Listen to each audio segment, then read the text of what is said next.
Welcome to the Black and White Podcast. They call me Ferdinand, the bringer of balance, leader of many disciplines, and one of your hosts of the Black and White Podcast. Today, on episode 4, we're going to be going into history yesterday, history today, and we're probably going to touch on history tomorrow. I'm here today with a very, very wise man, a great friend, Tim Pop. Join Ferdinand Jones. What's going on, man? How you doing? Man, doing all right. I mean, it seems like a lot of time since last week. Why does that just a week goes by and seems like a long time, but otherwise it seems like time goes by so fast? Can't figure it out. This is one of those weeks. I think you and I both was like super busy. I've been planning these courses out for the Root Tribe's Whole Health 16-week course, the modules. So you know what? I want to pause there on something. I went to the page and started watching last week's for the first time, and I've got to tell you, this guy's got a lot of knowledge, a lot of information, and it's there on Root Tribes ROOTTRIBEZ.com. He's doing a series. Started last week. He's going to do it every Wednesday, the hour before we do this podcast. And he's got a whole lot of health information, and it's all nature-based stuff. And the guy's a genius. I ask him a question, he answers me off the top of his head on everything. So I invite you to go over and take a look at what he has to say on that page. He's been doing it for quite a while, and he's happy to share the information on health and how to contribute to your whole health and permanent health. Sorry, I had to put your plug in there. Thank you, man. I appreciate it. Yeah, anybody who needs some help, feel free to go on over to roottribes.com.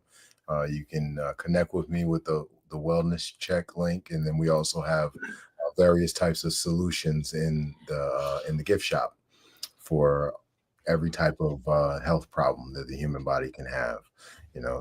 But yeah, today we are on episode 4. We're going to be touching on religion yesterday and religion today and how things are moving in that religious space, right? So, Tim, what's your ideas on religion yesterday? Yesterday, my idea on the history of religion. I'm looking for a little clarity on the question. Well, when I say like history yesterday, I mean like more like ancient history, and then like religion today would be more like, let's say, the last 100, 200 years or something like that. Yeah. Well, I mean, for sure, religion was very important for containing and upholding family connections. People tended to believe within what their families taught them, and there was quite a few different religions over the past, and the continuity between those religions is very apparent. If you ever take just that's all I've done, short little brief study moments to take a look at world religions and the history of those world religions. There's a lot of parallels, a lot of similarities from one religion to the next, and I think in times gone past, it was probably, well, I mean, I guess as things happen, which we'll get into where religion is today, it gets twisted for people's personal uses, which is not what religion's supposed to be there for. And the history of it, there was a lot of cleanse. Take a look at the Spanish Inquisition. There was war then and still now based on religions is what's happening now. But people, religious leaders going into and trying to decide what people should believe, and literally going out and killing other people that didn't believe what they believed and what they thought everybody should believe. They modified it to suit man's need instead of keeping it as a pure righteous need of human soul, human thought, human ponderance, human connections to other humans.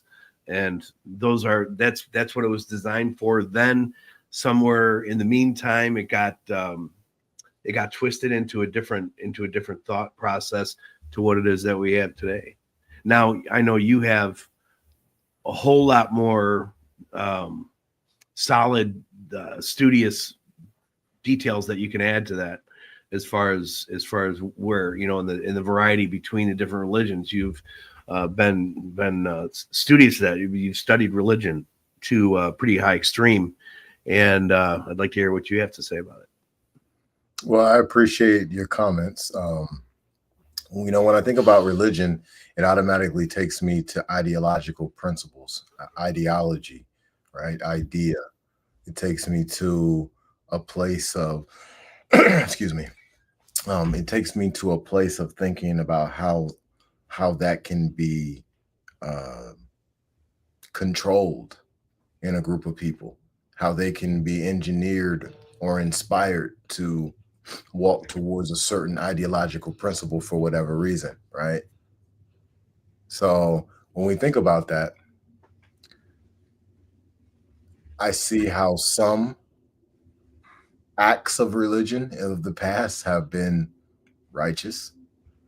I've seen how many others have been a detriment in a lot of different ways, Mm-hmm. So um, we've got Mithraism, we've got we've got uh, we've got Christianity, we've got Hinduism, we've got Confucianism, we've got Islam. We've got a lot of different religions. These are the main religions today, Right. Right. right? There are many, many more religions than Many. just these, and then when we go back in the past, I would say that we probably have just as many back then, or we have maybe a little bit less, but we still have a whole lot of religions. And I think that it goes to give an opinion right now. I think it goes to man's control, the control that man felt like that man needed, whether it be a woman or a man, But when you start introducing religions, and let's say it's anything outside of what the actual truth is, in my opinion, that's a power move. That's psychological warfare move. Yeah, well, that's always been the status of religion, and its abuse of in history, and even as of today, that people use it too much as a tool of control, which is, to me, anti-religion. It's something that's working against what's the best for the people they have faith, if they have faith in their own service. Now, you can't deny any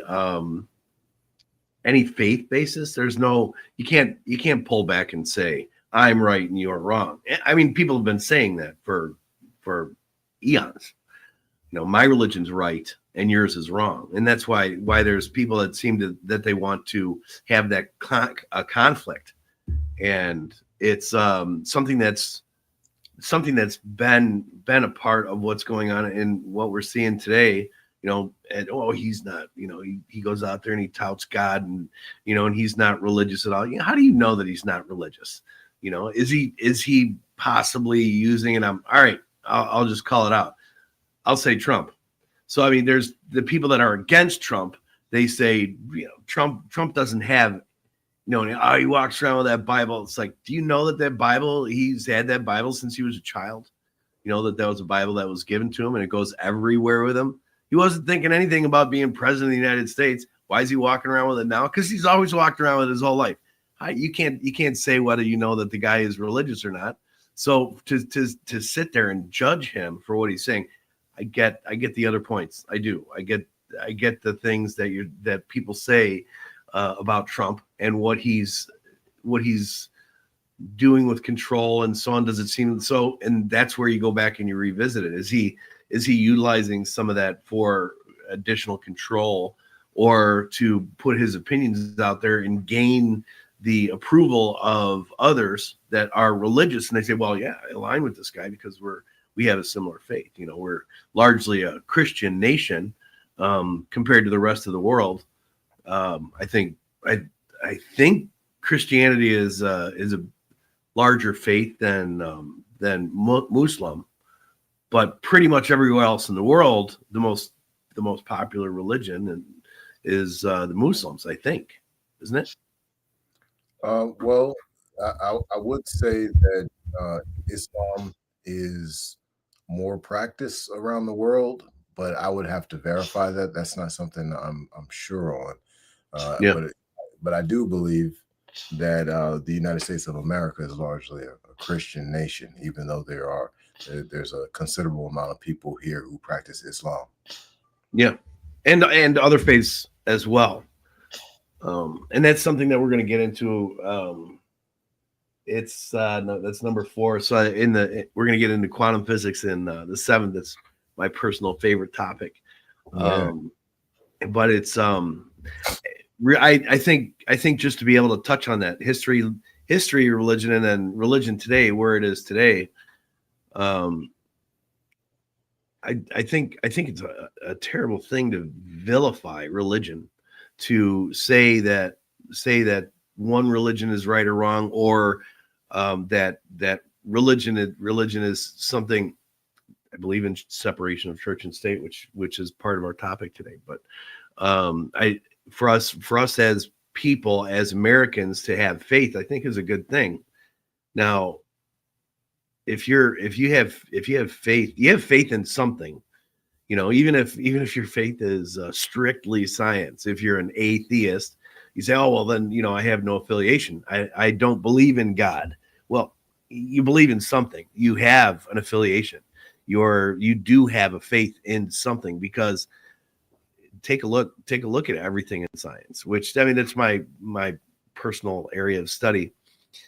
Take a look at everything in science. There are things that are theories. They're not proven, but they're great ideas. But you have to have some faith to say, well, this is the correct way to believe it, and the correct way to think about it. Because people need to hold on to something. I get that. Myself, I've struggled with religion, with faith.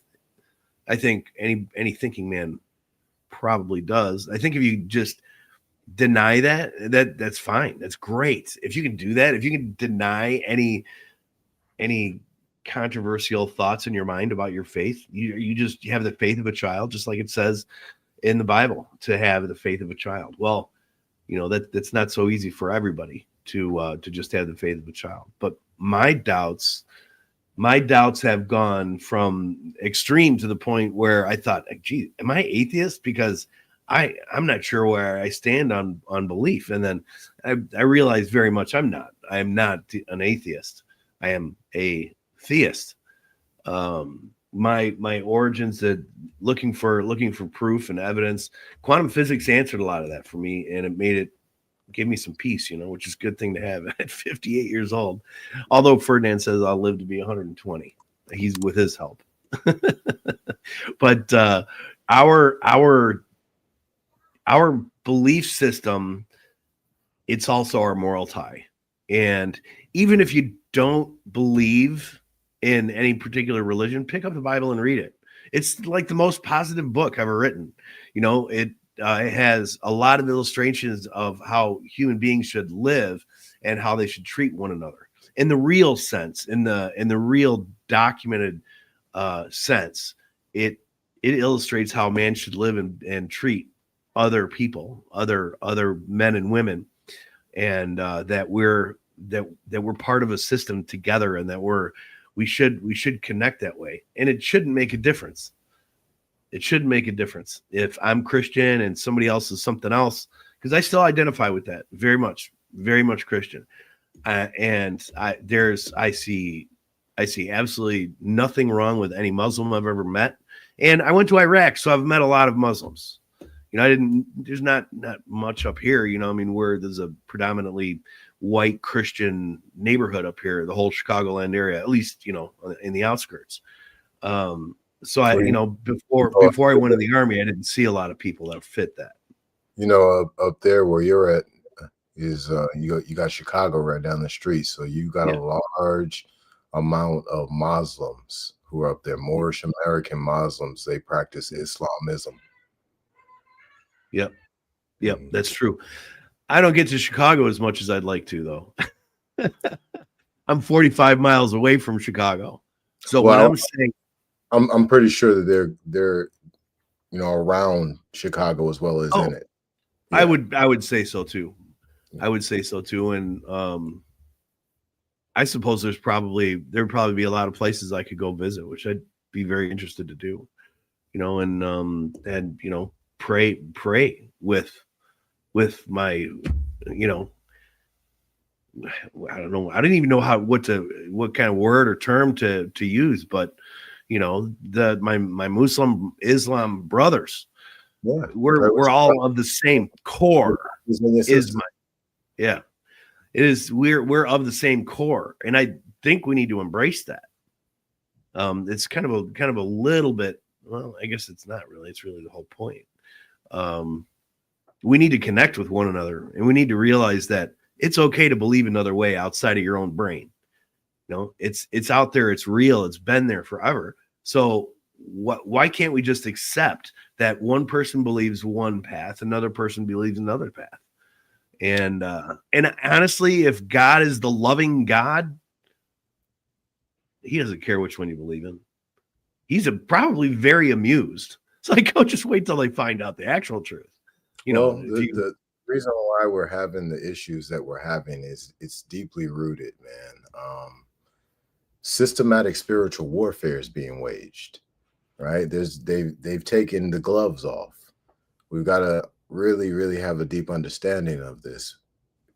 They've set up a system. They've engineered a system where divide and conquer is very easy to set up.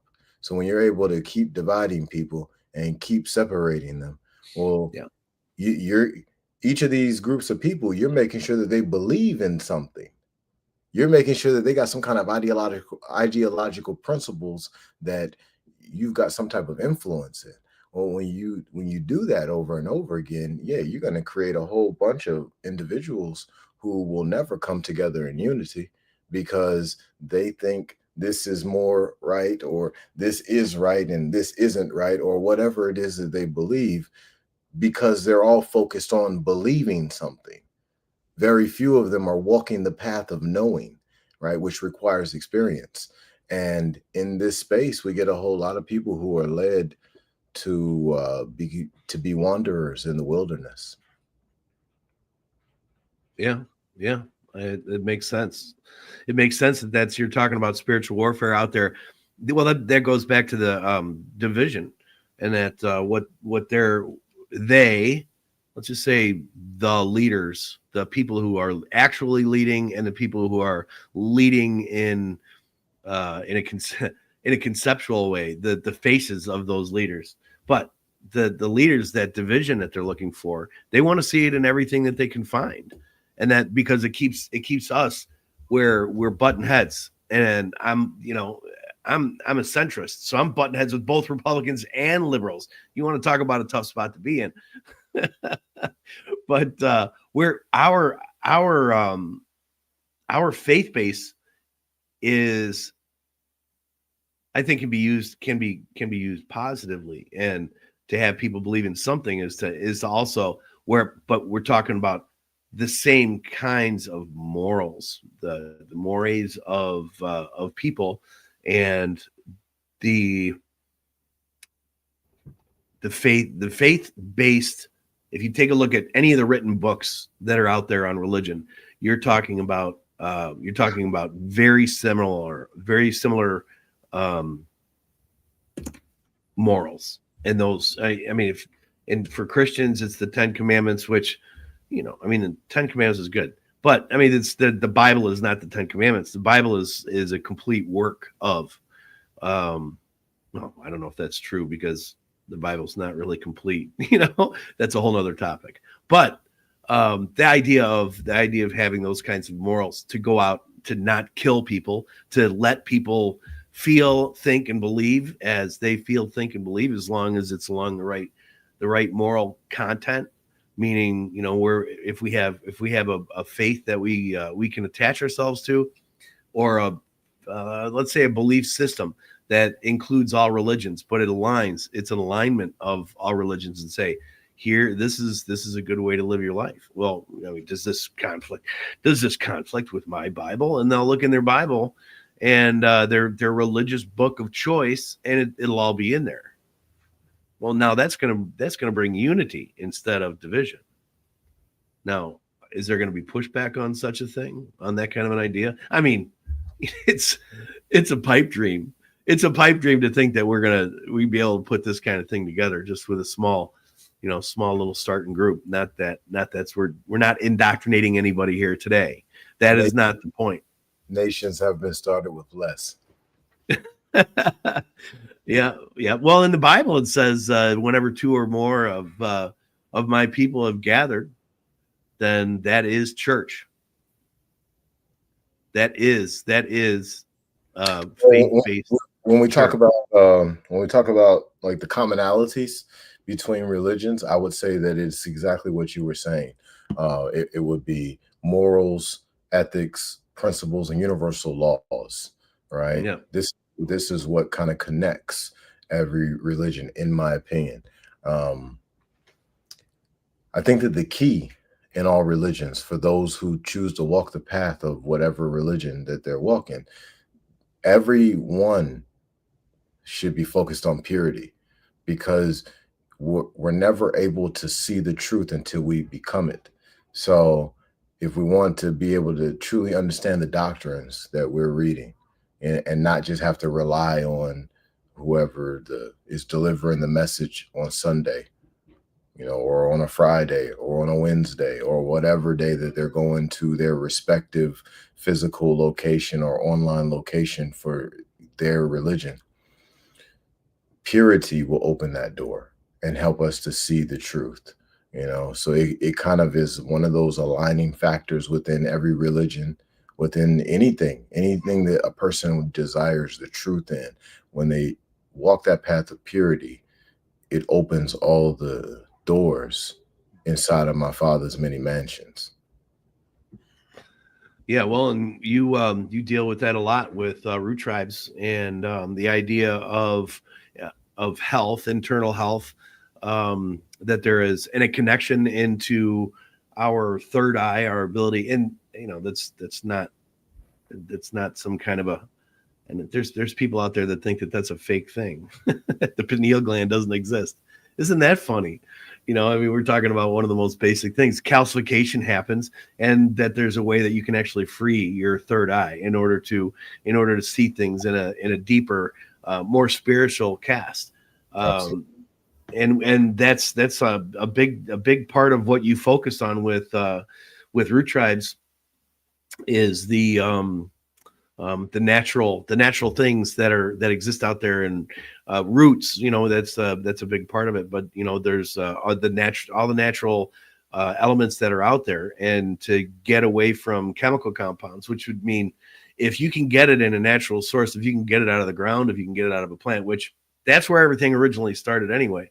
So the things that are synthesized out there and given to us as, well, here, this is something that'll work as good, does not work as good. I've been eating this stuff for a year, and I feel really good for it. It's changed a lot of things.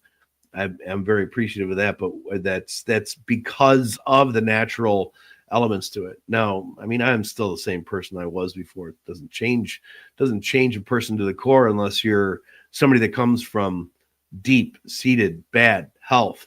And if you're eating if you're eating most of the stuff that's on the shelves in a grocery store, there's a lot of crap that's on the shelves. Start reading if you can't pronounce like 50% of what's on an ingredient label, probably not good for you.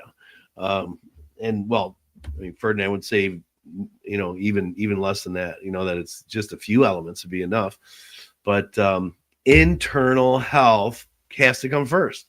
So, if you keep the nation sick, well, then it's going to be a lot easier to control the minds of those people, because they have an innate, only because it's fed to them, they have an innate inability to to think, feel, see, and believe along what is truth and righteousness. So you've got something that's stealing away from your mental ability to have that kind of mental strength to see more than what average people see. And that it starts from the inside, it starts from that health aspect. Oh, exercise is good too. You're muted. There you go. I'm over here muted and talking. Health aspect is majorly important. Like I was saying before, if anybody wants to manipulate a group of people, all they got to do is cut them off from their spirit capabilities, their spirit connection, right? Well, how do you do that? You calcify that pineal gland. If you calcify that pineal gland, now they're not able to get the messages and the downloads and the connection that they would need to the cosmos that they might not even know that they have. That connection is severed, not completely, but it's severed enough where they're not able to know thyself, so they're not able to trust thyself. So now you got to trust somebody, right? Everybody's got to gamble. Everybody, right? So some people, they go to the casino, they pull the lever after they put a dollar in, right? They play blackjack, they do FanDuel or they bet on sports games. And then there's others who bet on themselves, right? And in this space, this is one of these are these things that we all have to have. It's something that has to be fulfilled in each person who has life. And when we know this and we put certain things in place, we can manipulate it so easy. And it's sad to watch.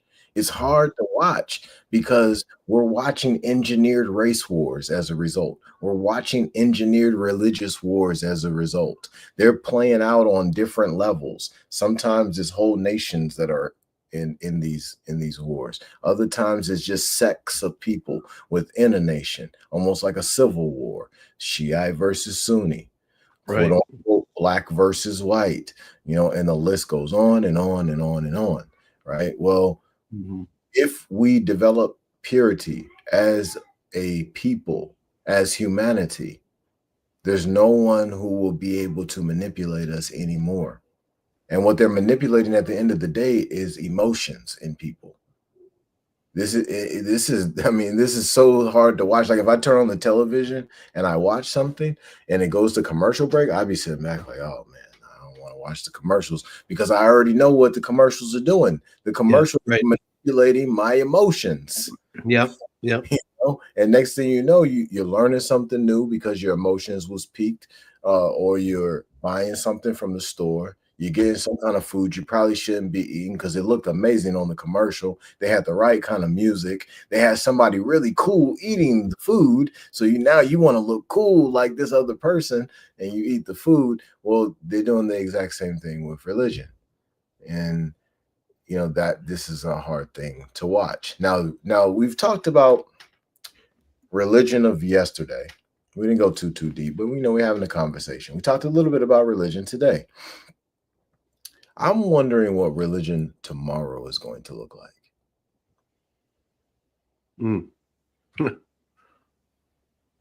Well, you have to take a look at what the path is. And really, it's been out there as something that has been more and more used to manipulate people instead of what it was originally intended. At least, what truly righteous, faithful priests, etc., intended it to be. They're looking at a future of eternal life, and the original writing of it was to help people with the goodness of themselves, of humanity. And the path now, it's used almost exclusively to manipulate people. Whether that's and I say it, I mean that goes back, we're talking modern times, but modern times goes back 1,000 years, at least. Maybe there's even a definition for what that is, but 1,000 years, for the last 1,000 years, that's where we've seen a change in religion.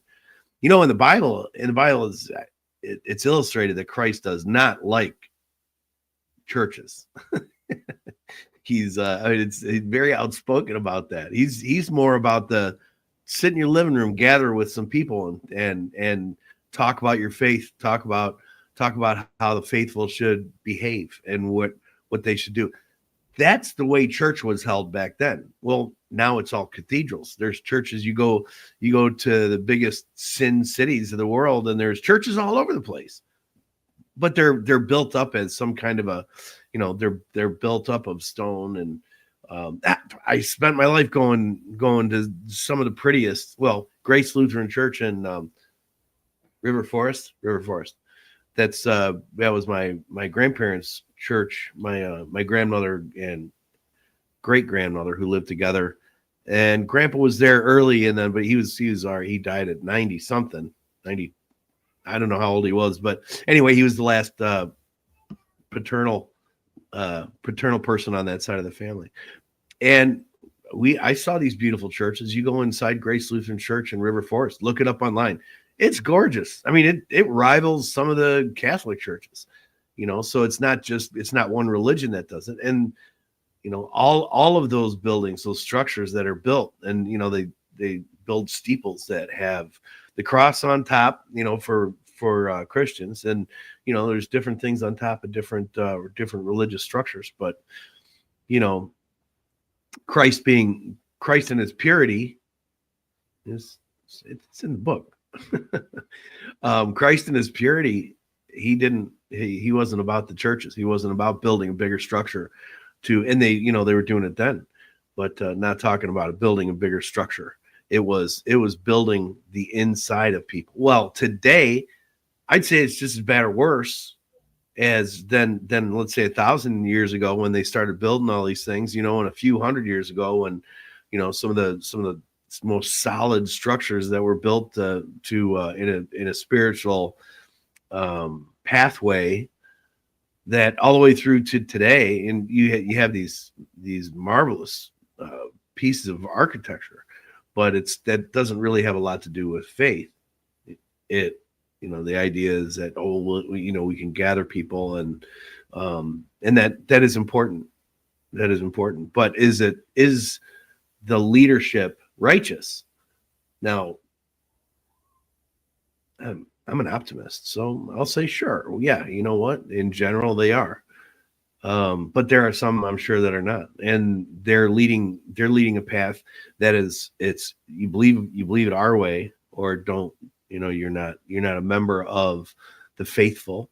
And then I don't know. What do you think is the worst part of the path of where we're going? The worst part of the path of where we're going in relation to religion? Well, we got a lot of things that's about to play out, and you and I, we've talked privately about these things. But when you think about religion, that automatically takes me to the book of Ezekiel in the Bible, chapter 13. So that book is very, very specific about what happens to the false prophets. And I don't think that all of the religions are just going to disappear, but I think that they're going to have, a lot of them are going to lose a lot of people, because most of these individuals who are teaching whatever religion that they're teaching, whatever clergy position that they're in, most of them are not walking the path of purity and then stepping into that space and serving in that role. Most of them are being inspired in some kind of which way, shape, or form. Some of them might even go through theology school or go through seminary, or they might just do their own independent study, but most of them are not walking the path of purity. So if you don't walk the path of purity first, then step into that space, you stepped into the space of a messenger or a prophet, and your demonstration is not speaking what it's supposed to speak. I hope every single pastor, I hope every single sheik, I hope every single temple leader worldwide opens up Ezekiel 13 and reads that, because all of those individuals out there, if they're not walking the path of righteousness the way that they're supposed to be, and it's very clear in each of the religions how a prophet or a messenger or just some type of a speaker of God is supposed to be living. If you're not living that way, I highly recommend you use this year to get right, because things is about to change. There's about to be rebellion in the realms of communication, and war is on the horizon. Yeah, and I mean we see it in religious text that, I mean, it's spelled out. It's spelled out in the zodiac, Yeah. that, you know, conflict. Now, you don't have to believe it, but take a look around you. You don't even take all that out of there. Take a look around you. What's it look like? There's a lot with the conflict that we're talking about. There's no question that that there are people that are fighting each other, and they're kind of pushing to be at the front of the list. This thing is happening. This thing's real. Now we've got the accelerator, which, well, gee, okay, so for the structure was built, the internet. Now it's a long time ago. I watched it develop. That's scary, but after seeing the internet, it was the greatest thing. Well, now what do we have? AI, and China has built this amazing AI machine. Its ability to make computations that are literally a billion times faster than anything that's currently existed. Take all that and use it for strategic reasons. You know, think Terminator, I guess, but use it for strategic reasons, and where they want to rule the world. They really do. And I think you know, in the best of all light, I think we've always tried to be moderators and say, no, you can't do this. This is and you know, well, these are the sanctions that were put in place, and so on and so forth. But that conflict is getting very real, and you don't have to be religious to see it. It's out there. It's real. How fast is it going to happen? What's going to happen next? Well, there's a lot of there's answers to that. If you want to take some faith and take a look at religious texts, take a look at just the timeline, the zodiac. Even just in let's just take the most basic part of the zodiac. The zodiac is a map of time.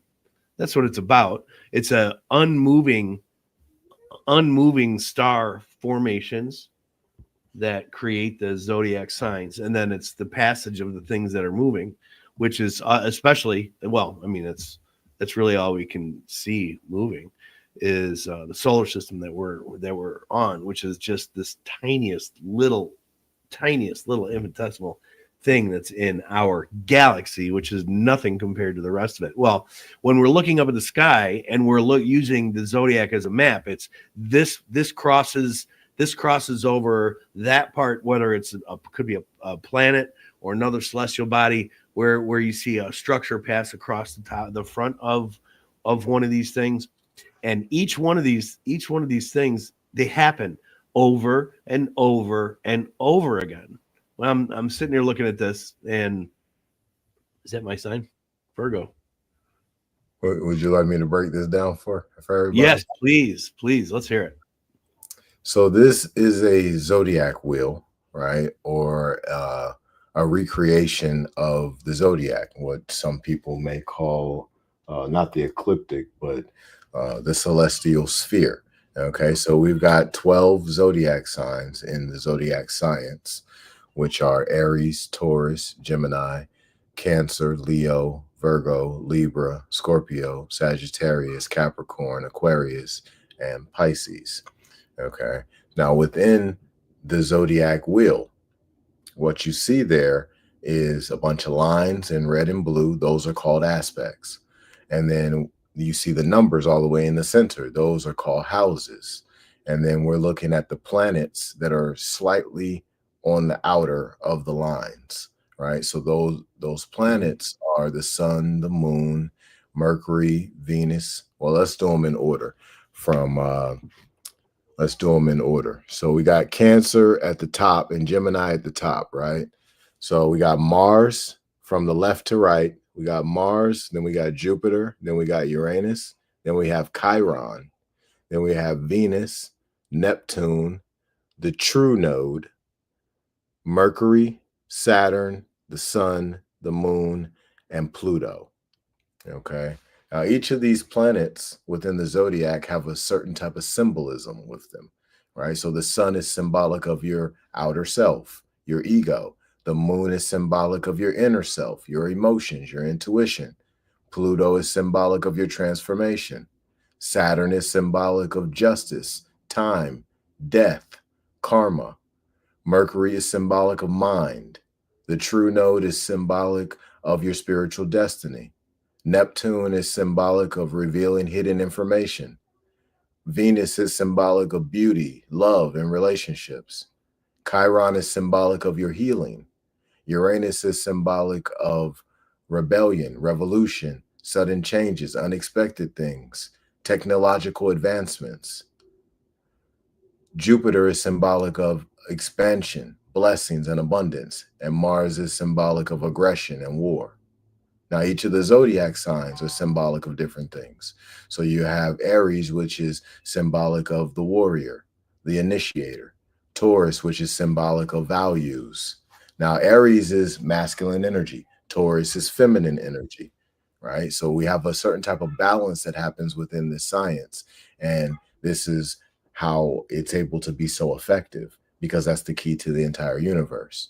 So we have Gemini, that's symbolic of communications, and it's also masculine air energy. We have Cancer, which is symbolic of the ancestors and home, and it's also feminine energy. Then we have some more masculine energy with Leo, which is symbolic of high level leadership, royalty, emperors and empresses, fire energy. Then we've got Virgo, which is the virgin, and it's earth energy, also feminine energy. Then we've got Libra, which is masculine air energy, which is symbolic of justice and relationships, partnerships. Then we've got Scorpio, which rules the sex organs, and that's water energy, right? And then we've got Sagittarius.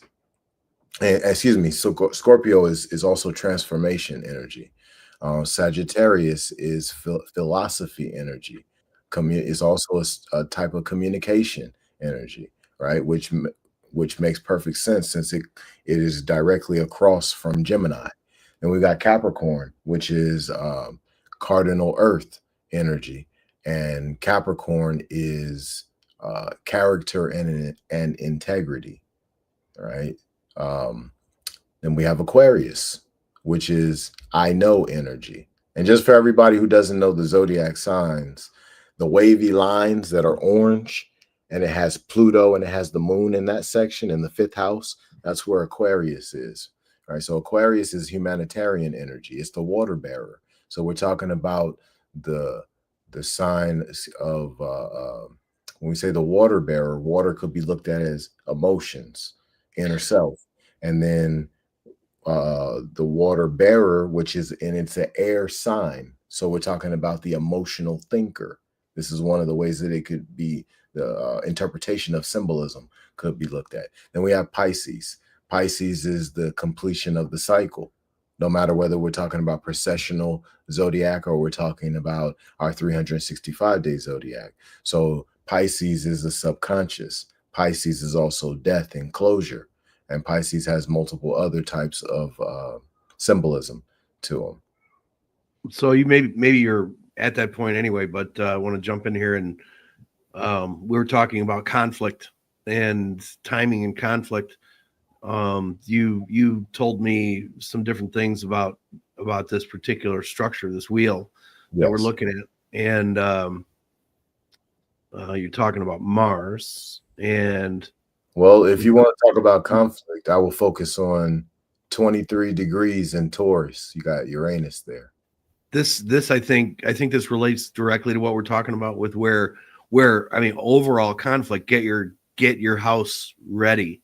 Meaning prepare yourself for what could possibly be some very difficult times. We're talking about alignment with here in the zodiac, and which I want Ferdinand to go on to a little bit further, but it aligns with the other things in religious history and religious teachings about what's coming next. You can see it in a lot of different writings, and it's I don't want to be the guy who puts on the, what do you call it, the sandwich board and walk around and say the end is near, but you should be ready at all times. It says it's one of the great teachings of the Bible is be ready at all times.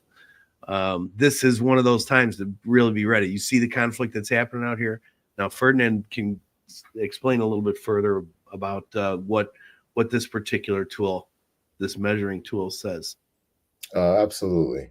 So within the zodiac wheel, let's see if I can use the mouse to point it out. All right. So right over here, we've got Taurus. Okay. So we've got the planet Uranus in Taurus. The planet Uranus is symbolic of sudden changes, unexpected things, rebellion, and revolution.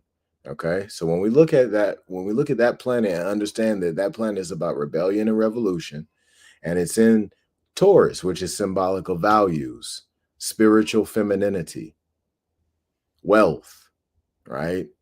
So we see the revolution, the rebellion, the unexpected things that have taken place over the last 7 years in Taurus. Okay, and I want to be clear on why I'm saying 7 years.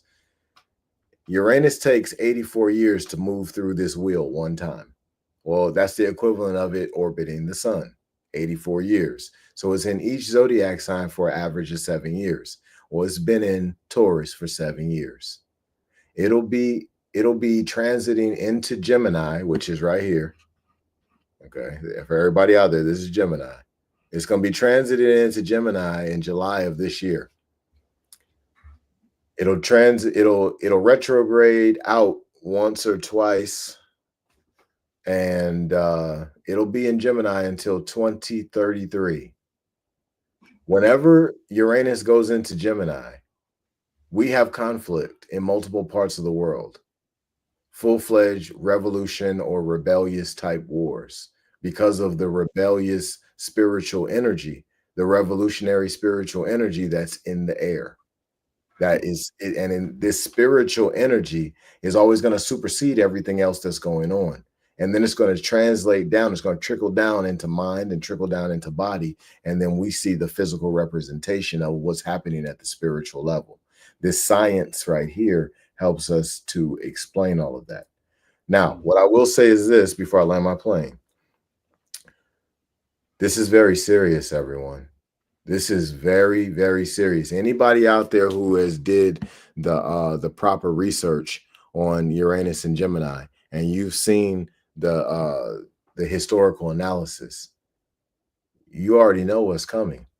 If you haven't read the historical analysis on Uranus and Gemini, I highly, highly recommend you go and look that up, read about it, watch some videos, because things are about to get very, very difficult in multiple different nations. People have a chance to prepare right now. But once hyperinflation kicks in, they're done. They don't got a chance at that point if they haven't already acquired the proper supplies that they need. Well, I'd like to add that it's not one president or another. It's all of them, really. But I mean, they all deficit spend, and I don't think Trump's going to be any different. But we've been put in this place before, but we're in a pretty extreme financial situation right now. The last Biden added so much to that. I mean, we had more inflation than 40 years. Then so it's been that long since we had this much inflation. Well, you look at those timelines. When you see those things happening, and you see what's going on with where the future is going to lie in that, and where the money's going to go, we've got, and I don't think the stock market can stay here much longer. And it's not because of this president or that president. I mean, people are trading. Traders are trading. They're putting big money in. They're drawing as much money into the system as they possibly can. And there will come a time, it's in the papers. I mean, you read financials, and it's out there. These valuations are insane. How can this possibly be worth what they're spending on it? You know, look, you want to look at one, go look at Palantir. Take a look at the chart on Palantir, and you go, oh my God, that's a great company. Well, I mean, it is a good company, but we're talking about something that's like ridiculously overvalued, and it keeps going up. Well, how long can that kind of a thing continue? What goes up must come down. And it happens every single time. There's always a correction in the market. Now, take that alignment, take a look at the conflicts that we're having with other nations, not only us with other nations, but other nations with each other. And the things that are going on, leaders are starting to want to be, they want to be at the front of the list. They want to be the big deciders. Well, that there's conflict that's coming up there. You look in Revelations, Ezekiel, look in Revelations, and what it says about the end of the world. Man, let's just call it, maybe not the end of the world is a little bit much to say. You know, the end is near. You know, we're in the sandwich board, but we've got these cycles that happen over and over and over again. And that's the 7 year. Is that the 81? 90, 81. That's 4. I'm not seeing a 7 year in here, but the all of these charts, all of these things are coming into alignment. And then you have kind of a long-term cycle that comes through, and you pull Zodiac into it, which is a map, a timeline. It's a map of time. And it's what happens during these times. Why does it happen? Does it matter why it happens? I mean, I have my own theories as to why. Ferdinand could probably talk about it for 5 hours. But does it really matter why it's happening? Because it's happening again. Oh, it's a repeated pattern? Yeah, it's a repeated pattern.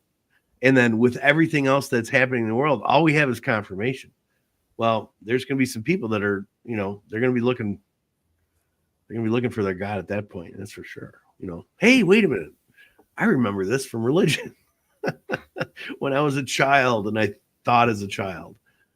So anyway, these things are all aligning, and what we're seeing is everything coming into one valley. It's pointing towards a valley, and that valley of time in it might not be as bad as it looks like it could be. You know, maybe it'll just be some downturn here, you know, a little bit of famine in this country, a little bit of, you know. I guarantee it'll be worse. I'm an optimist. I can't help but to be an optimist. I've been an optimist my whole life. So, you know, I look for, can mankind stand up and do the right thing, first of all? So when it comes time that people need help, are you going to come in, and are people going to be there to help each other? You know, it's obviously worked out so well in the past. I'm kidding. That smile. That's funny.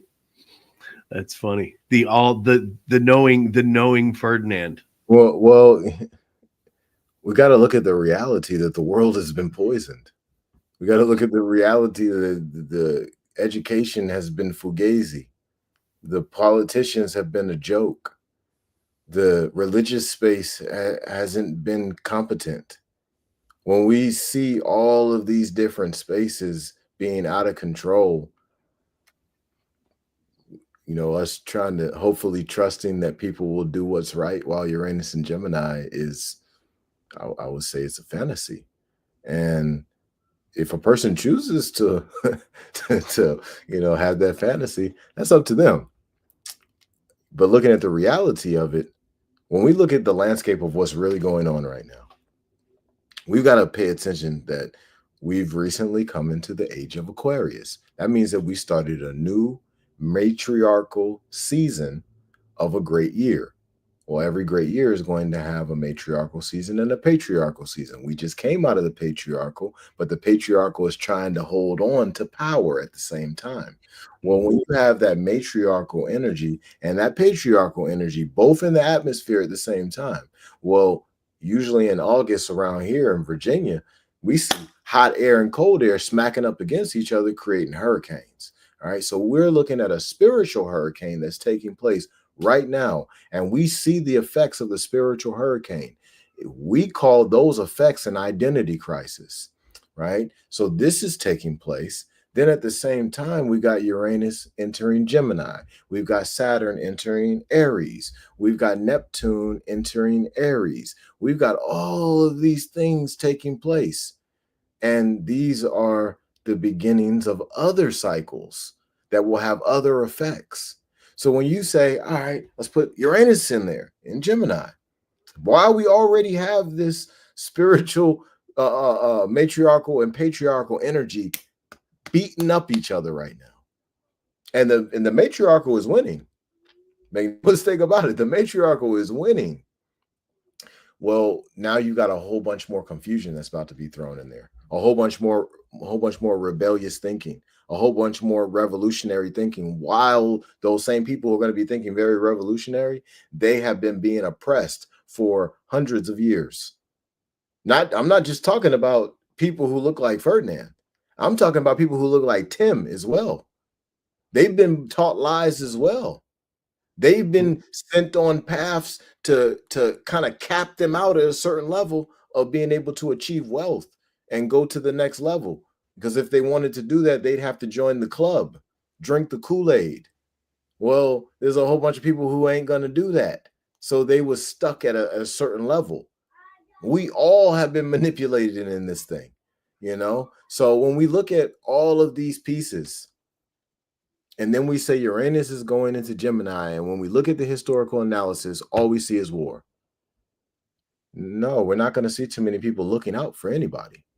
That's just the reality of that time frame. We're going to see a whole bunch of people doing real dirty things to people, because if we don't have access to 911, we don't have access to grocery stores, dental clinics, hospitals, fire departments, and the list goes on. You're going to see mass pandemonium. And the reason why you're going to see that right here in the United States of America is because of how many people are eating drugs every day. And they don't even care anymore, even though it says it right on the nutrition facts label.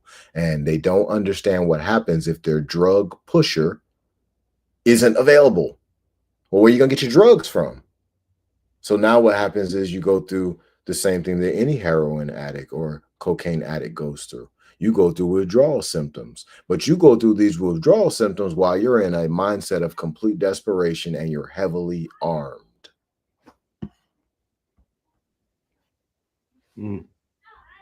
Yeah. So I'm optimistic, but I'm doing a little preparation. Don't kid yourself. The people that are paying attention are doing some things. I mean, the best things that we can, and we talk about what those things are, and you know they'll come up again and again here on this show. But as optimistic as I am, I'm also a realist, and I see these things, and I see the alignment across multiple disciplines of thinking, and the alignment all is pointing to that valley, you know. So I mean, take that for what it's worth. But when it comes to, oh, I had a thought that I wanted to throw out. This happens when we talk all the time. It's like I bookmarked something in my head that I got it. Something you said triggered, and now I got to try to get there. Oh, here it is. There's another cycle that's coming around, and this is something that nobody talks about. It was known by the government for a long period of time, and there's documentation that was suppressed that is now is let out in the open. I don't know why. I mean, why would it be out in the open now? But another thing that we're in the midst of, and it's pretty serious, We talk about weather changes, and certainly weather does change. Absolutely. Why does it change? Well, there's things that happen on the planet in regular intervals and regular cycles, and one of those things is it. Well, it was originally called a pole reversal. A pole reversal is, so it literally, the way it sounded was that the North Pole would become the South Pole, magnetic change. North Pole would change to the South Pole to the North Pole. Now, when you take a look at satellite pictures of the Earth, and you can see the different places, the elemental changes in geologic formations and different things like that. Knowing that I'm in northern Illinois, we had a glacier come and scrape the northern part of Illinois right up to my back door. Where's the glacier now? Is it global warming? No, it's not. I mean, it's climate change is what it is. But you take a look at the time frame of when these things happened, and they aligned. It's for lack of a better way of saying it, it happens every 13,000 years, like clockwork. That plus or minus 4,000 years. You see, when you look at the geological evidence, it's, there's like 7,000 years apart, 13,000 years apart, 16,000 years apart when this pole shift happens. And that, can you think about what that impact of reversing the poles? Let's say it goes from here to Sudan and back. It's going like 3/4 of the way, and then it starts its way back in let's just call it a 10,000 year cycle approximately. That 10,000 year cycle, if that's something that begins now, what are going to be the changes? It's going to be pretty drastic. Now, it doesn't matter drastic over what period of time. Well, it's 13,000 years. We may be all dead and gone by the time we see anything serious, but the future generations are going to be living with it. They're going to have to live with it. Is it going to be a sudden change? I don't know. I've started to dig in it, and I see evidence for both sudden changes and slow changes. So I don't know if it's different every time. I haven't gotten to any of my own conclusions on that yet, for what that's worth. But again, another piece of the puzzle, another major change coming. It's the beginning of a major change, but it doesn't matter. It's a major change, and it may be directly related to this map that Ferdinand was showing us with the zodiac. And it says, here's this alignment, and this alignment, this is that we're coming into this, and there's not only that going on, but there's also these other three things, and that alignment might be the thing that makes the poles switch or shift. Let's just call it shift. So again, I mean, we've got just another piece of the puzzle, and it's all pointing to the same stuff. So we've got that kind of conflict. We've got that kind of human challenge to be dealing with here. And depending on the scale of how long you're talking about, it's right now, it's probably going to be on the shorter end where things are pretty tough. We talked about Ferdinand. We talked about some of those changes are going to be something that the switch happens quickly. We're going to be in this conflict for a period of time. How long is it going to be? Kind of hard to say, but it's like it's going to switch, and it's going to be a fairly fast change. I mean, we're talking spring of next year, where we start to see this change begin dramatically and make something that's going to be life-changing for us as human beings. When you say the changes, are we talking about Uranus and Gemini, or are we talking about the pole shift? I'm talking about all of it. Well, with the pole shift, that more than likely, hopefully, it takes as long as the last one did, right? So the last one that happened, the scientists call the Younger Dryas. Okay, I've went ahead and pulled it up for everybody so y'all can see that it took place over a very long period of time. Something like 1,000, 2,000 years or something like that, and hopefully this pole shift happens, something like that over a long period of time. Now, during these pole shifts, it's kind of hard to pinpoint, what they're going to do at what time. It might speed up at a certain point in time. It might be 300 years from now, might be 1,000 years from now, 2,000 years from now, but at some point, this thing is going to speed up from my understanding. Mhm. And yeah, so it's something that Well, we it's, you're pushing a freight train in another direction. It takes a while to get that freight train going. that's a great analogy. Yeah, but this is something humanity needs to be looking at because we're actively in the midst of a pole shift right now. Now, Yeah. Uranus Gemini is something different, and that's just for our viewers out there who are listening. And really want to thank each and every one of you for listening and tuning in to the Black and White podcast.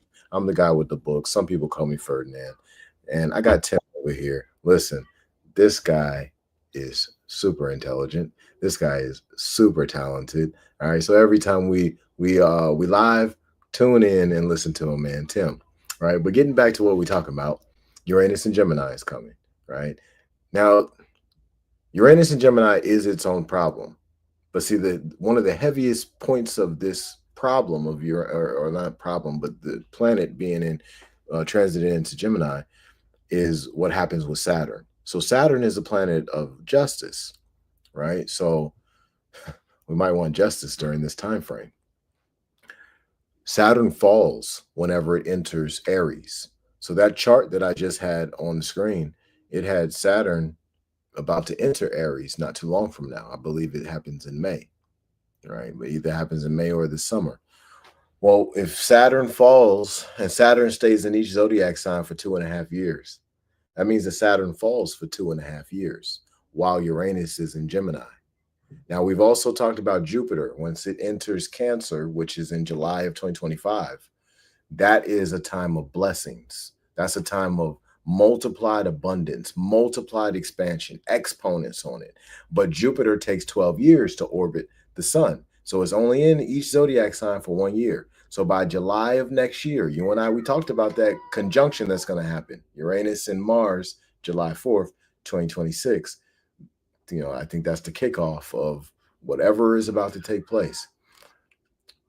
But what's our saving grace is Jupiter being in Cancer for a year. Once it comes out, all hell's about to break loose because Saturn has failed. Saturn's not in. If it was in Aquarius or if it was in Capricorn, there would be a lot of justice happening because that's the zodiac signs that Saturn rules.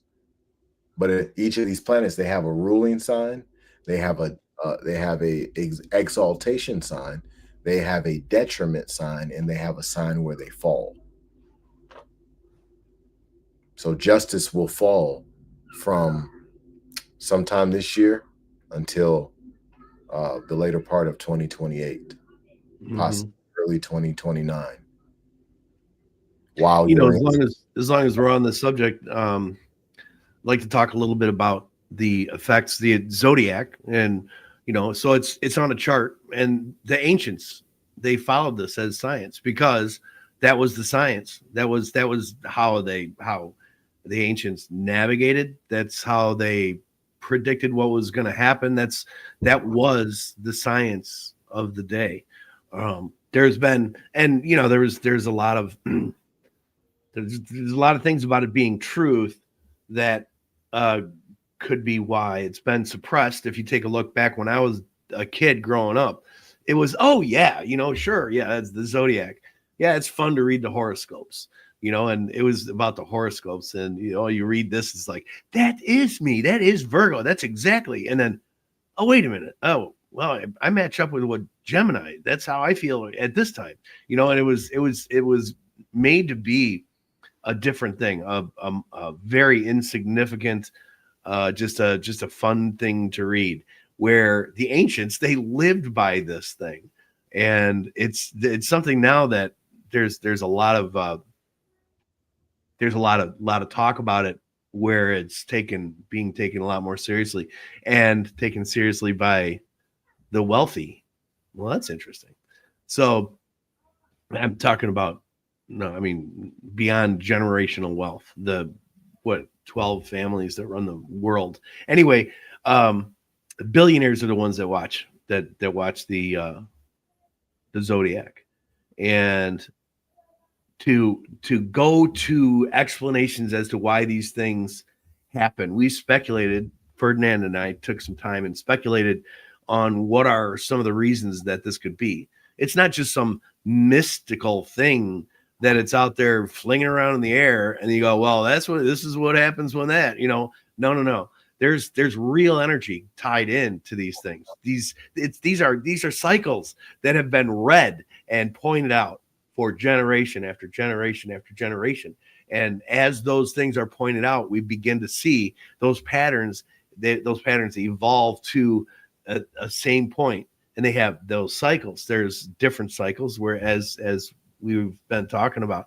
But what could be, and this is so I'm going to go into just a little bit of my thinking. What could be why the zodiac would affect us puny humans? I mean, we are specks on the planet. Let me dive into that real quick, right? So, one of the examples that I prefer to give when I'm explaining the zodiac to someone on how it works is we need to focus on light. We need to focus on elements, right? When we start focusing on light and we start focusing on elements, we start to understand. Okay, so let's use the moon. The moon has a new moon, and then it also has the full moon, right? So the new moon is usually illuminated very little, if there has any illumination, and all the illumination is the rays of the sun hitting the moon and bouncing off of it and hitting us. Okay, now once we get to the full moon, the moon is fully illuminated by the sun, and it is reflecting those rays after it hits the moon, and then it's reflecting those rays into our atmosphere. Now understand, when we have a full moon, this is where the lunatics come from. This is how we get people who are in a heightened emotional state because of the gravitational pull on water from the moon. We have a bulge in the ocean as a result. Okay, this is what light is doing. All right, I want everybody to understand that this is about light, but it's also about minerals. Okay, on what the moon is made of. Because all those things that the moon is made of and every other planet is made of, we're also made of as well. Okay, so now we understand that because of light bouncing off of the moon at its highest clip, which we call full moon, we are influenced in a way, right? We're connected to that because we're made of primarily water. So the moon is raising our water. Now, this is what the moon does because of the minerals that it's made of and the light that's bouncing off of it. Now, let's apply that exact same thing to Mercury, Venus, Mars, Jupiter, Uranus, Neptune, Pluto, right? Let's apply it to all of them. Saturn, whichever one I missed. And then you'll start to understand how the zodiac works. It works the exact same way as the moon. It just might not pull as much on emotions.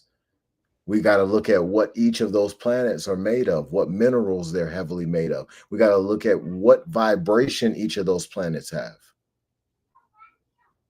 in hertz. So to kind of cap that and add to it, what Ferdinand's talking about when you're looking at the reflection, before we had microscopes that could look at these elements and see them literally down to the protons and neutrons, said right down to the nucleus, the elemental core. Before we could see that, we were able to recognize what those things were made of by what? Reflection of light and frequency. So you've got that. That is something that was used decades ago in order to identify different elements. Now take that reflection of light idea that where I'm just throwing in there about how you looked at different elements. Exactly what Ferdinand's talking about.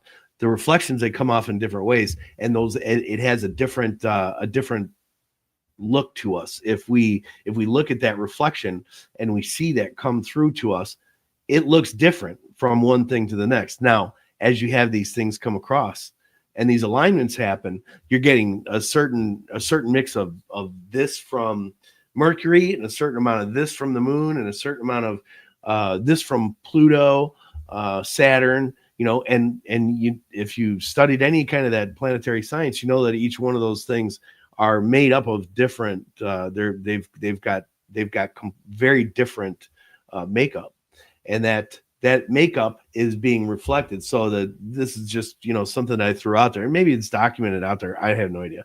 But the idea of it being a different light reflection, those different lights, now you take these planets, all these planets, and they're coming into alignment between the backdrop of the sky, and you see it coming across one of those zodiac signs out here.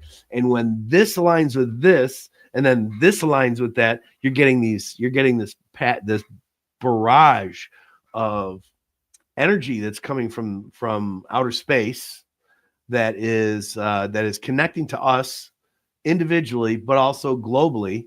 So it's something that affects the whole planet. We're talking about real effects here. The other one that I wanted to add in there was gravity. Alignment of different astronomical bodies cause a change in the gravitational poles. Gravitational pole being the thing that what Ferdinand was talking about, the moon being the most significant to us because we can actually see the moon's effects on the earth with tidal, as you see it every 12 hours or so. You see high tides and low tides, and it's something that the moon is doing the primary effect at. But don't forget that there's all these other celestial bodies out there that are also having an effect. And when you align them, the scientific effects of light and vibration and gravity, these things, they're coming down at us, and it connects everything together. So before you go out and you say, it's a bunch of hocus pocus. No, man, it's science. I mean, these things, these charts that we're showing you, and these things that we're looking at, we're talking about scientifically based facts. That this is something that's been looked at for eons. So when we look at, and this is just for everybody out there who's listening. Again, thank you for tuning into the Black and White Podcast. I'm the guy with the books. We got Tim Pop over here. Listen, when we say that, when we talk about the zodiac, many astronomers of today will list the zodiac or astrology as a pseudoscience, but understand that it couldn't be because we see these cycles play out, and at very specific times or very specific longitudes or latitudes of the planets in the celestial sphere, we see the same type of behavior happen from humanity over and over again. Mm-hmm. Right? So there's a strong correlation there. This is not connotative. Okay, please understand that this is not connotative what we're talking about. Anybody can go and Google this, right? Go look at what happened in the 1770s and tell me where Uranus was in the zodiac. Go look at what happened in the 1860s and tell me where Uranus was in the zodiac. What in the 1940s? Go look on Google and tell me where Uranus was in the 1940s. And 86 years apart. 84. 84. Mm-hmm. Yep, 84 years. Every 84 years we get this. And well, right here now, we are again. The end of year 83 right now.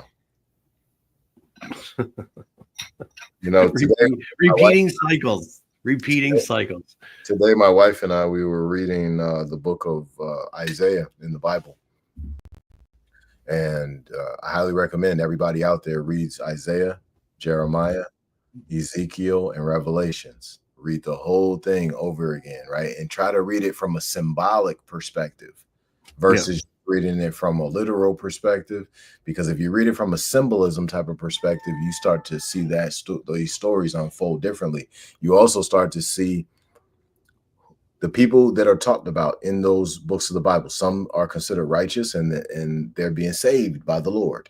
Then there's others who are considered wicked and they're being destroyed. Well, they're very detailed. It will help you to see exactly what's happening right now. So like in the book of Isaiah, it talks about how women will lose their hair, how they'll be bald-headed, how they'll be how they'll have their trinkets and their jewelry and all this stuff taken from them. Well, we already see a bunch of that happening right now.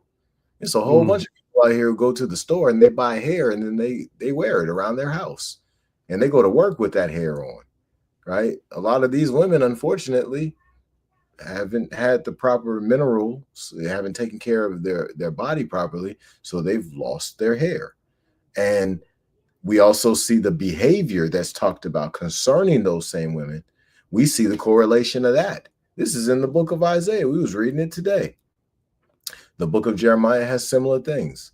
The book of Ezekiel is super detailed on what happens to individuals who aren't following the laws, who aren't living the laws. They're living outside of what they're supposed to be living by. And Revelation is very specific on how many of those people will go. So I highly recommend everybody reads these books, because right now we're living in the times of what those individuals were explaining when they wrote those books. Keep in mind what Tim just said. Yes, those things happened all those thousands of years ago, but understand that they are cycles that keep playing out over and over again. There's an endless cycle until our sun grows too big and swallows up the earth, or it explodes, right? Until that happens. Which it will happen. Yes, it will happen, but it'll be billions of years from now when it happens. At least millions, at least 850 million, I think. Something, yeah. It'd have to be, yeah. We're not going to be worried about it. Yeah, absolutely not. But until that happens, everybody, like, we got some things on the horizon that you need to be preparing for. I made some podcast episodes some months ago. I might go ahead and redo them.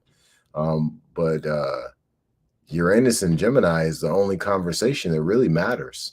Every podcaster in the entire world should be having that conversation so that the people would know what's coming and know how to prepare for it.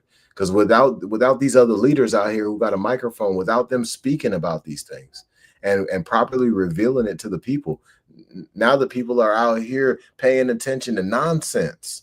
They're out here paying attention to stuff that gratifies their emotions right now, not realizing they're moonwalking towards a cliff. Now, especially if you align with this, sorry about that. If you align with this thinking, like, share, and follow. Isn't that what you're supposed to say? Like, share, and follow. Even if you just say, these guys are crazy, like, share, and follow. There you go, like, share, and follow, y'all. I'm sorry for eating, y'all. It's my first meal today. I'm over here talking to Tim, and I'm like, "What? Hold up, I ain't even ate nothing yet. It's almost 8 o'clock." I get a little something, so I got some jungle soup right here. Jungle soup. Yeah, jungle soup. How many times a week do you eat jungle soup? Every day. There you go, 7. 7. As long as I'm not fasting. If I'm not fasting, then it's jungle soup every day. That's the first meal. Usually it's the only meal. I usually only eat one meal a day. Clean from the inside out, boy. I tell you, that jungle soup will really clean you out, especially when you first start eating it. Yeah, and help you age slower. That's the kale is one of the foods for anti-aging. Superfood, yeah. Superfood. Yeah. So I'm about to turn 41 this year. You know, once I do another prolonged fast, I plan to look 27 maybe. I'm doing a fast. We were going to try to start it today. That timing just wasn't right. Within a couple of days, though, we're going to do our 10-day. So, fasting is, look it up. You hear to everybody out there, if you're looking to start some kind of clean out, even just start easy, start small. Try to do some intermittent fasting where you go a whole week at a time, where you're eating one meal a day, or if you eat 2 meals a day, have them within, I think, 6 hours is always been what I've seen, but I'd say even keep it a little bit tighter than that, maybe 4 hours apart. If you're going to have 2 meals, just eat within that 4-hour period, and then don't eat anything until breakfast, which breakfast is when you break the fast. It has nothing to do with what hour a day it is. Oh, there it is. So, you've got the prolonged fasting. That's the next step, is to do where you're going over the 24 hours. And again, it has all these different health benefits, 48 hours. And then you get to the point where the next fast I'm going to do, well, I always intermittent fast. I typically only eat 2 meals at the most, 6 hours at the most apart. But when you get to the point where you're ready to do something serious, that 10-day detox is it'll clean you out. It'll clean you out, and it's something that it really clears the mind. Well, it's not exactly doing the right thing. Well, yeah, it does both ends, head and everywhere else, all the way through the whole digestive system, baby. Clean you out, and the clarity that comes. And I don't know when I know that when I changed into intermittent fasting all the way back when I started paleo, which was probably 10 years ago. And I'm on and off of between, I mean, there's paleo and what's the other one? Everybody's on it. Anyway, it's the same diet, keto. Well, except, you get into ketosis. Paleo is just eat like a caveman. Anyway, so but my whole point of that is they all have this intermittent fasting has always been part of it. So I've done intermittent fasting for 10 years. And then I don't make it up to the 48 too often. That's going to be something I'm talked into from Ferdinand to make this a part of my regular life and do it a little bit more frequently. But like I said, the next one I'm doing, do you have the 10-day on there? I see 3 days. No, I don't. I just what's there on up to the 72. So that the rest of that clean out happens. You go, so you can see what happens 3 days. You go from the 24 hours, what happens from, between the 24 hours and the 48, and then up to the 3 days, and what happens with those, and those benefits continue to build throughout the 10 days. And it's I've done one, and it's really good. It's something that you can almost feel things like your pineal gland decalcifying and opening up. And I mean, I've always eaten pretty good. That's been always a thing that I've done. My mother was very interested in healthy eating. So, I mean, we ate out of the garden as much as possible. And that was before they started putting the ingredients onto boxes. Saw that change while I was old enough to see it. And then I'm reading these boxes going, man, we should be eating this, and she's like, you're right. And we would just do things more natural, more direct source as much as possible. And that was something the way I've always lived. So I'm not going to see as dramatic changes as somebody who grew up eating out of the grocery store and eating all of the preservatives and everything that goes in there. You read down that list, and I actually know what most of those things are. And I'm reading them going, this is not something that human beings should be putting in their bodies on a regular basis. It's just not what we're designed to digest. Right. And, anybody who lives like that, has lived like that, if it's the first part, if they're my age, or 18 years younger, Ferdinand's age, and you've been eating this chemical substitute of food for your entire life, the longer you've been eating it, the longer the turnaround is going to take. The best thing you can do though is start right now, and start feeding your kids out of these natural sources instead of, the boxes that are in stores. There's better sources now. I think Ferdinand will probably disagree with me, but there's some of the sourcing that is pretty good in some of the stores that we buy out of Costco, and we do direct farm to table as much as possible. We try to eat the foods that are in season so that they don't have to travel that far. So it's local stuff.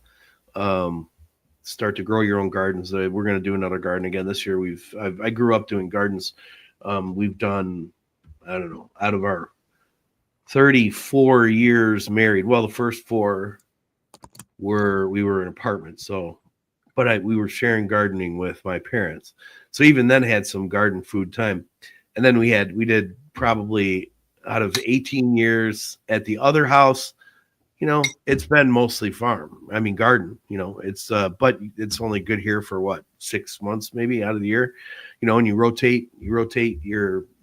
replant things that can grow fast, but start learning how to do that, because you're going to really appreciate that, especially I said April, but I got to find out where this timeline got shifted to the right on me. But July of 2026, you're going to want to be good at gardening by then. No, you're going to want to be good at gardening right now. Well, when I say good at it, I mean start practicing now, so you learn how to do things, how to take care of the weeding problems without using chemicals. Take this year as a learning process. By next year, July 2026, you're going to be good enough at it where you're going to be able to overcome some obstacles. You'll need it. I guarantee y'all that Tim is correct. You literally are going to need it. I recommend that you get good at gardening right now. If you're not good at it, you want to be good at it by the end of the week. By the time the spring comes in, you want to grow the biggest garden that you've ever grown in your life. And if you've never grown one before, you want to look at your front and your backyard all right, I'm gonna turn dang near the whole thing into food. That's gonna be a lot of work. But this is the thing. What you grow in 2025 and 2026, you're gonna need that food for 2027 through 2032. Unless you plan on being under the control of the United States government. You got some financial things we're going to be talking about too that you should be doing. Preparation for those times. There's going to be, and I believe in that there's going to be a major wealth transfer. So that's going to be part of it too. And hopefully everybody that we ever have view these podcasts, plus anybody that's picking up on the data that's out there, we're just going to be talking about it. We're not charging any money for it. They all want to charge money out there. You see these. There's a lot of things a lot of talk about transfer of wealth, and that we're going to see the largest transfer of wealth that we have ever seen in the world. And it's starting to happen. It's going to go on for the next few years. So if you position yourself financially in the right places and do some things, preparation for being able to trade, and you know what, if you don't have any money, you don't have to buy gold. You can stockpile food, learn how to can and dry foods. You'll be able to trade food for what you need. There's people that are out there, they're going to be hungry. And if they have something that they can trade, they'll trade. That's going to be almost as effective as, I like these little gold. They're grams. It's pretty nice denomination. Tiny little chip of gold, but very effective. Very effective. Didn't mean to get pushed off onto the side of that, but we're going to continue to talk about these things. And Ferdinand, every time that I talk to you, man, I know I didn't get to this. We're going to get to it next week, because I think we're going to be closing it up here pretty quickly. But we're going to keep these podcasts going. And the more I talk to Ferdinand, the more I realize that we're talking about a global change, and it's a change that he's had a vision for this longer than I have. And but the cycles that I see coming around, all they've been done is reinforced by the things that Ferdinand knows. And I've actually, come to appreciate a little bit more and have my own ideas of that theory, the theory of those types of cycles. and what that means to us. Ferdinand's knowledge of this is got such an incredible depth to it that it's compelling and very interesting to dive deep on. Ferdinand, I think you kind of dove a little deeper than some people were expecting on that, but we can actually do a deep dive on the zodiac and what that means. That might be after we finish our cycle, the cycle that we have for what we're doing for this podcast. What's next week? Money and how it shaped the world. There you go. How perfect is that? So we'll touch on some of that stuff more. What I'm referring to now, which is more of kind of safe places to put money, things to do for money preparation. That'll be. I'll add that into what we're talking about, so we make sure that we touch on that. I think that's a super important conversation that needs to happen right now on how people should move money. Yeah. And I'm going to give some real general things, and I'm going to have to pull up one of my old. I had my Series 7, Series 63. So I'm going to have to pull up a disclaimer. We are not investment advisors, and anything you do based on what we say could actually cause you to lose money. Don't ever put any money where all the rest of it. It's going to be an official disclaimer, believe me, because that's a serious thing. When you take a look at FINRA, and they don't tolerate people just going out there and giving financial advice. So we'll have a disclaimer for that, just to make sure that we're not saying anything that is going to get us into trouble. I tell you to buy gold, and gold goes out and crashes to $500 an ounce. You go, Pop told me to do it. No. Well, for everybody out there, since Tim doesn't feel comfortable telling you, I'll tell you, go buy gold. Okay, because during a war, gold's value goes through the roof. Go buy as much. It's a calamity investment for sure. And you can get gold if you need gold bars, ounces, and kilos. You can get them at Walmart, literally, about $2,800 an ounce. Are they selling kilos? They sell kilos as well. Kilos is a little over 90,000. I had no idea they were selling it over there. Yeah. And I mentioned grams. You want to have that for exchange, but grams are more expensive. And I have no problem saying buy gold. I mean, everybody on the planet says buy gold. Nobody can come and say I'm the one that made them decide. That's crazy. We're going to be talking about some other financial vehicles. Those are the ones that really need the disclaimer. Buying gold, absolutely. And in the times of it is, look it up. First thing that you'll see when you look up investing in gold, it'll say gold is commonly referred to as a calamity investment. I mean, it says it's out there. It's out there everywhere. Well, we're coming up to that point where be good to have this. Be good to have a backup in some shiny yellow metal. Oh, did I say? I didn't finish that sentence. Grams are much more expensive when you add them up where they weigh an ounce. It's a lot more money than just buying an ounce of gold, but it's a lot easier to trade with somebody for something that's officially stamped as to what the weight is. So you're not in there with scales, trying to shave off a chunk of gold, off an ounce of gold, because what you're buying is only worth $50 or $100. Well, if all you have is ounces, I guess you could start shaving it off, and weighing it. But if you have it where it's already stamped and it's kind of official type of stamp. Anyway, I think the grams are pretty cool.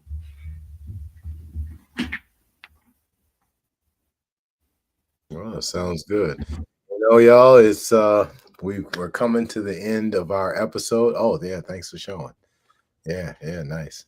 Little package it's in a plastic sleeve. That's why it's more expensive. Getting it down to size, still stamping it, and then putting it in individual packaging. So that's what grams look like. Well, thank you for showing that. So we're on the Black and White podcast. I'm the guy with the books. We got Tim Pop over here. It's episode 4. We was talking about religion, but we didn't touch on quite a few different things. So listen, we're coming back next week with a financial conversation. But in the meantime, I want to give my brother Tim a chance to give his closing remarks. You know, I always come back to the same thing, because I think it's a good place for us to focus our minds. And you know, short of saying a prayer, I will say outside of the prayer format, you know, be good to one another. You know, channel the best parts of your life into what is outside of your life. Show people who you are in the best possible light. If you find yourself cutting people down all the time, you know, maybe give that a second thought and start to uplift others. Bring it to a place in your heart and soul where you're sharing the best part of who you are with the others that are around you. Obviously, family comes first, but you know, there's a whole lot of other people out there that still need help, love, life. You know, be there for others. Be righteous. Live life well, and it will come back to you. We'll be talking about law of attraction in the future. A lot of people have heard that. We're going to dig deep on that term, but the law of attraction is something that'll pay you back, which means be good to people, and it'll come back to you tenfold. Thanks, Ferdinand. I appreciate my time with you as always. We always have such a good time talking. We didn't talk at all for a week because I wanted to bring up this other topic, which we didn't get to, but we'll get it out there. It'll come out, and we'll dig into it. But in the meantime, have a great week. Be blessed. Ferdinand? Thank you very much, Tim. I really appreciate you. It's always a great conversation, and it does feel a little strange that we haven't talked for a whole week. You know, there's been a lot of days, you know, a lot of months where every week we've had 2, 3, 4, 5 conversations, and I'm very thankful for those conversations. You know, one of the things I love to brag about with my friend Tim is that he's been married for 34 years, and in America, this is kind of hard to come across. And come across people who have been married for so long, and you know, you're able to they're transparent, and sometimes they'll be willing to be vulnerable with you to tell you about some of the challenges that they faced. And Tim has done that with me, you know, and that's helped me to get through different challenges in my life. So I'm very thankful for the counsel that I get from Tim, learning about electricity, learning about building, you know, and going into deep conversations on quantum physics. Very, very thankful for that. Very thankful for the connection that I have with Tim's family, with his beautiful wife, with his son, with his mother, you know. So we've been able to build a great friendship over time. But yes, this is the Black and White Podcast. I'm the guy with the books. We got Tim Pop over here, and we're uplifting humanity. That's what we're doing here, okay? This is going to be contagious. Y'all gonna make it contagious. Share this video. Until next time, all right? Y'all take care.